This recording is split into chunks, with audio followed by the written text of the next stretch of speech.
এই যে ফাইনালি চলে আসছি আমার ফ্রেন্ডের বাসায়। ওর বাসাটা হচ্ছে ধানমন্ডির 15। তো এই যে আমরা পৌঁছে গেছি।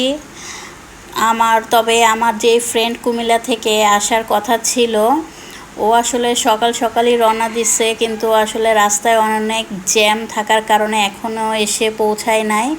আমাদের সাথে কথা হয়েছে, তো কাছাকাছি আছে, পৌঁছা যাবে। তো এই যে আমরা এখন গাড়ি থেকে নেমে এখন সবাই একসাথে ওর বাসার ভিতরে ঢুকবো। এই যে আমার ফ্রেন্ডরা সব অপেক্ষা করতেছে, এখন একসাথে আমরা ঢুকবো।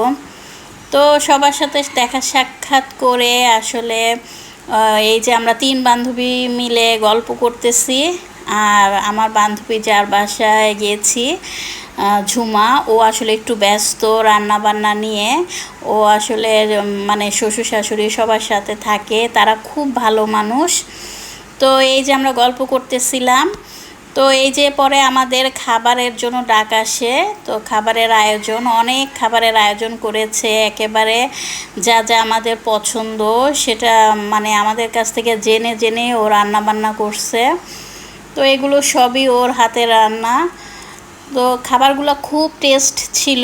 এটা হচ্ছে রুই মাছের কাবাব, এটা গরুর মাংস কাবাব, তো শুটকি ভুনা, মানে যতটুকু সম্ভব হয়েছে ও যথেষ্ট করছে।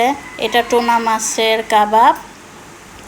খাবারগুলো খুবই সুস্বাদু ছিল, খুব মজা হয়েছে। আমার বান্ধবীর হাতের রান্না খুব টেস্ট। তো সাথে যে ভর্তাও করছে, অনেক আইটেমের ভর্তা করছে। তো খেলাম, আলহামদুলিল্লাহ, শুকরিয়া আল্লাহর কাছে, অনেক মজা হয়েছে।